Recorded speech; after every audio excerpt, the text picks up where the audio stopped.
Praise the Lord. Praise the Lord. இன்னைக்கும் இந்த கடைசி காலத்துல அந்தகார சங்கிலிகளை மேற்கொள்வது எப்படி பாஸ்டர், அதை பத்தி எங்களுக்கு கொஞ்சம் சொல்லுங்க. நீங்க கேட்டிருக்க கேள்வி ரொம்ப கிரிட்டிக்கலான கேள்வி. ஏன்னா இன்னைக்கு நம்ம ஊழியன்றது ஈஸியா நினைக்கிறோம். தேவனோட நம்ம ஒன்னா இணைஞ்சு இல்லைன்னு வைங்க, இந்த உலகத்துல அடுத்த ஸ்டெப்பு கூட நம்மளால எடுத்து வைக்க முடியாது. ஏன்னா இன்னைக்கு அநேக ஊழியங்கள் நடக்குது. எல்லா ஊழியக்காரர்களுக்கும் போராட்டம் இருக்கான்னா கிடையாது. மாம்சத்துக்குரிய ஊழியக்காரர்களும் இருக்கிறாங்க, தேவ ஆவியினால நடத்தப்படுகிறவர்களும் இருக்கிறாங்க. ஏன்னா இந்த கடைசி காலத்துல ஆவிக்குரிய யுத்த மண்டலத்துலதான் இன்னைக்கு நமக்கு என்னது யுத்தம். மாம்சத்துக்குரிய யுத்த மண்டலத்துல இன்னைக்கு நம்ம மாம்சத்துல ஊழியம் செய்துட்டு இருக்கிறோம். மாம்சத்துல இருக்கிற ஊழியத்திலையும் அற்புதம் நடக்கும், அடையாளங்கள் நடக்கும். ஆனா அதுல நீங்க அவனோட போராட முடியாது. அப்படிப்பட்ட ஊழியங்களுக்கும் என்ன இல்ல, போராட்டங்கள் இல்ல. நல்லா கவனிங்க, இந்த தாவீதை குறிச்சு நல்லா பாருங்க. இந்த தாவீது கோலியாத்தை விழுத்தினார், உண்மைதானே? நம்மளுக்கு நல்லா தெரியும் கோலியாத்தை விழுத்தினார். இவரு கோலியாத்தை விழுத்துறதுக்கு முன்னாடி வனாந்திரத்துல ஆடுகளை மேய்த்து கொண்டிருக்கும் பொழுதே ப்ரிப்பரேஷன் ஆகுறார். நல்லா கவனிங்க. ஒன்னு சாமுவேலுக்கு எழுதின புத்தகம் 17வது அதிகாரம் நீங்க நல்லா கவனிங்க. 34, 35 படிங்க. தாவீது சவுலை பார்த்து, உம்முடைய அடியான் என் தகப்பனுடைய ஆடுகளை மேய்த்து கொண்டு இருக்கிற போது ஒரு விசை ஒரு சிங்கமும் ஒரு விசை ஒரு கரடியும் வந்து மந்தையில் இருக்கிற ஒரு ஆட்டை பிடித்து கொண்டது. நான் அதை தொடர்ந்து போய் அதை அடித்து அதை அதன் வாய்க்கு தப்புவித்தேன். அது என் மேல் பாய்ந்த போது நான் அதன் தாடியை பிடித்து அதை அடித்து கொன்று போட்டேன். நல்லா கவனிங்க, இந்த தாவீது எங்க பழக்குவிக்கப்படுறாரு? இந்த வானமண்டல பொல்லாத சேனைகளை மேற்கொள்ற அதிகாரத்தை. அப்படின்னா அவர் தனிமையில கர்த்தரோட உறவுக்குள்ள இருந்ததாலதான் ஒரு விசை கரடி ஒரு விசை சிங்கம் வரும் பொழுது அதனுடைய வாய்க்கு, நல்லா கவனிங்க, என்னத்தை தப்பு வைக்கிறாரு? ஆடுகளை தப்பு வைக்கிறாரு. ஆடுகள் மேய்க்கிறன்னா இன்னைக்கு ஆவிக்குரிய பிரகாரத்துல நம்ம இன்னைக்கு சபைகளை நடத்துறோம், ஒவ்வொரு ஊழியத்தை செய்யறோம். ஆனா இன்னைக்கு நீங்க பாருங்க, உங்க ஊழியத்திலையும் சரி, நீங்க ஊழியம் செய்யும் பொழுதும் சரி, நீங்க ஜெபிக்கும் பொழுது அற்புத அடையாளங்கள் நடக்கும். ஆனால் நீங்க அந்த சிங்கத்தின் வாயிலிருந்து ஆட்டை புடுங்கினது மாத்திரமல்ல, அந்த சிங்கம் உங்க மேல பாயும் பொழுது அதை மேற்கொள்ற பலம் இருக்கா இன்னைக்கு?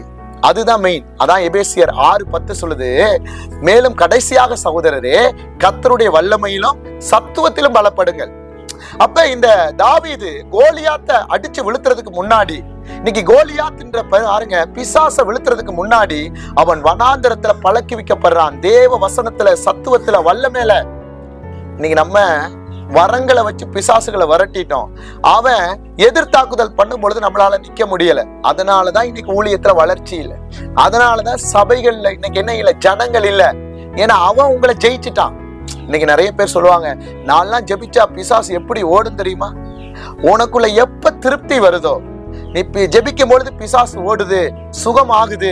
அது போல நான் ஜெபிச்சா எல்லாம் நடக்கின்ற மன திருப்தி எப்ப பிசாசு உள்ள உங்களுக்குள்ள விதைக்கிறானோ அன்னைக்கு நீங்க அவன் கட்டுப்பாட்டுல வந்துட்டீங்க. பாருங்க, நம்முடைய முற்பிதாக்கள் எவ்வளவோ அற்புத அடையாளங்கள் செய்தாங்க. ஆனால் அவங்க தொடர்ந்து முன்னேறிட்டு நான் ஒண்ணுமே கிடையாது, என் கிறிஸ்துதான் என்னைக்கு முன்னேறி போனாங்களோ அன்னைக்கு தான் அவங்க ஜெயம் எடுக்க முடிஞ்சது. இன்னைக்கு அநேக ஊழியங்கள் பாருங்க, இன்னைக்கு விழுந்து அவனுடைய தாக்குதலை சமாளிக்க முடியாது. ஏன் அப்படின்னா கர்த்தருடைய வல்லமையிலையும் சத்துவத்திலையும் பலப்படல. இப்ப ஒரு கூட்டம் நடக்குது, ஒரு கூட்டத்துல ஒரு 10 பேர் என்ன செய்யறாங்க, அசுத்தாவிகள் பிடிக்கப்பட்டவங்க விடுதலை ஆகினோன்னு நமக்கு திருப்தி என்ன வந்துருச்சு தெரியுமா? அந்த மீட்டிங்ல இன்னைக்கு நான் ஜெபிக்கும் பொழுது 10 என்ன ஆயிருச்சு, அசுத்தாவிகள் ஓடிருச்சு. பிசாசு அவங்கள தந்திரமா சொல்லி அந்த 10 பேர் ஓடுனதை நம்ம வருஷம் ஃபுல்லா சொல்லி இன்னைக்கு நாம தேவ மகிமை அற்றவர்கள் ஆயிட்டோம். இன்னைக்கு நிறைய சபையில பலவீனம் அதுதான். நீ என்னைக்குமே நான் ஜெபிக்கும் பொழுது பிசாசு ஓடுதுன்னு நீ சொல்லவே கூடாது. என்னைக்குமே நான் தான் சரி, நான் ஆரம்ப நாட், அதெல்லாம் கிடையாது. தாவீது அப்படி சொல்லி இருந்தா நல்லா கவனிச்சு கொள்ளுங்க, கோலியாத்தை விழுத்தி இருக்க முடியாது. ஆனா ஒரு உதாரணம் சொல்றாரு, அது என் மேல் பாய்ந்த போது. அப்ப பிசாசு விரட்டுறது முக்கியம் அல்ல, அவன் விரட்டுன அந்த எதிர்த்தாக்குதலை நீங்க போராடி மேற்கொள்றதுக்கு என்ன வேணும்?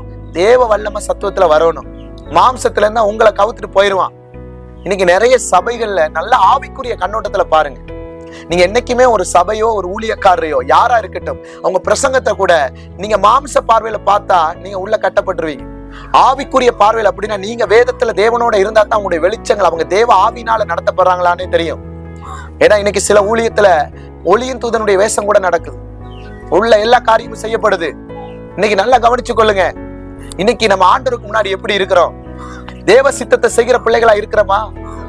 தேவ தரிசனத்துக்கு ஓடுகிற பிள்ளைகளா இருக்கிறோமா?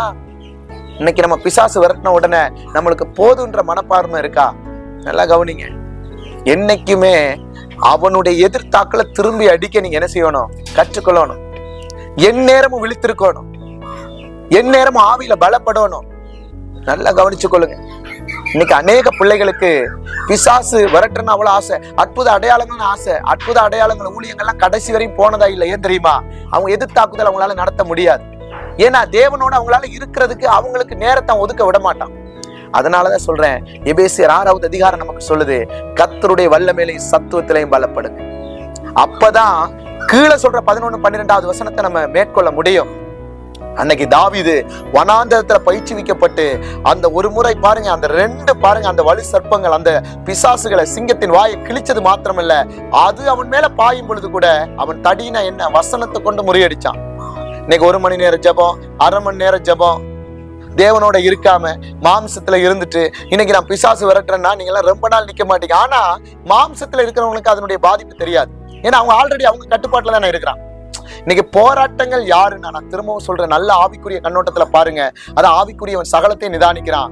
தேவனோட இருக்கிற ஒரு மனுஷன் சும்மா இருக்க முடியாது. தேவன் இல்லாம அவனால இருக்க முடியாது. வசனம் இல்லாம இருக்க முடியாது. பவுல் நமக்கு நிறைய இடத்துல எழுதுறாரு மறைப்பொருளை.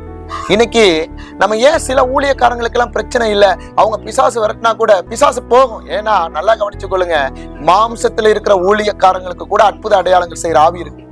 நல்லா கவனிச்சு கொள்ளுங்க. நம்ம வெளிப்படுத்தல பாக்குறோம், தவளை கொப்பான ஆவி. அப்படின்னா அங்கேயும் பிசாசுகளோடும் நோய்கள் தீரும், ஆனா அவங்களுடைய கனிகளினால நீங்க அறிவீர்கள் தான் கொரிந்தியர்ல எழுதுறாரு. நீங்க நல்லா கவனிச்சீங்கன்னா அவர்கள் கனி என்ன, அவங்க ஆவிக்குரிய வாழ்க்கை என்ன, நடைமுறை என்ன, பேச்சு என்ன, செயல்பாடு என்ன, அவங்களுக்குள்ள இருக்கிற அபிஷேகம் என்ன. ஒரு அபிஷேகம் பண்ணப்பட்டவனை பிசாசு மாத்திரமல்ல, யார் பார்த்தாலும் உடனே இடம் காண முடியும். இவன் தேவனுக்குரியவன், இவன் பயபக்திக்குரியவன். ஆனா மாம்சத்துல இருக்கிறவனை கண்டுபிடிக்க முடியாது. அதனாலதான் சொல்றேன், இன்னைக்கு நல்லா கவனிங்க. இந்த வார்த்தைகளை பாக்குற பிள்ளைகள், உங்களை நீங்களே நிதானிச்சு பாருங்க. நாம இன்னைக்கு செய்யற ஊழியர்கள் சரியா? ஒருவேளை எனக்கு கர்த்தர் கொடுத்த அழைப்பு சரியா? நான் தேவனுக்கு உகந்ததா தான் நடக்கிறேனா? தேவ சித்தத்தை தான் செய்யறேனா? ஏன்னா இன்னைக்கு அற்புத அடையாளங்களை பார்த்து இன்னைக்கு நிறைய சபைகளை பார்த்தா எங்க போனாலும் ஹீலிங்ஸ். ஆமா, ஹீலிங்ஸை ஓரமா வைங்க. கடைசி நாட்கள் நமக்கு தேவை ஆண்டுடைய வசனம், வார்த்தை, தேவ சமூகத்துல காத்திருந்து அந்தகார சங்கிலிகளை போராடுகிற வல்லமை. அது இன்னைக்கு நிறைய சபைகள்ல இல்லை. ஏன்னா போராடுறதுக்கு பலன் இல்லை, அவன் ஜெயிச்சுட்டான். இன்னைக்கு நீங்க அப்படிப்பட்டவங்கள்ட்ட கேட்டீங்கன்னா அவங்களோட வாயிலிருந்து புறப்படலாம் அற்புதம், அடையாளம், அது போல அனுபவங்கள் தான் இருக்கும். ஆனா உண்மையா ஆவிக்குரியவன் பாருங்க, பவுலுடைய கச்சைகளை கலட்டும் பொழுது எவ்வளவு அற்புதங்கள். ஆனா அவர் அடுத்தடுத்தது ஓடிட்டே இருக்கிறார். அவருக்கு தாகம், சபைகள் இன்னும் எழுப்பப்படணும், இன்னும் ஆண்டவருக்குள்ள ஓடணும். அதனால நல்லா கவனிச்சு கொள்ளுங்க. இது காலம், கடைசி காலம். வஞ்சிக்கப்பட்டு போகாதீங்க. அற்புத அடையாளங்களை பார்த்து இன்னைக்கு தீர்க்க தரிசனங்கள் கூட, நான் ஒரு காரியத்தை பார்க்கும் பொழுது எனக்கு ரொம்ப ஆச்சரியமா இருந்தது. ரொம்ப பாருங்க, ஒரு காரியத்தை நான் பார்க்கும் பொழுது இன்னைக்கு ஜனங்கள் அந்த குறி சொல்றது எப்படின்னா, இன்னைக்கு துன்மார்க்கத்துலதான் அந்த குறி சொல்றது இருந்தது. இன்னைக்கு ப்ராபசியல்ட்ட போனா அவன் வசனம் இல்ல, அபிஷேகம் இல்ல, ஆளை பார்த்தோன்னே நீ இப்படி தான் பாருங்க. இன்னைக்கு ஜனங்கள் வஞ்சித்து போற நாட்கள். ரொம்ப கவனமா இருக்கு.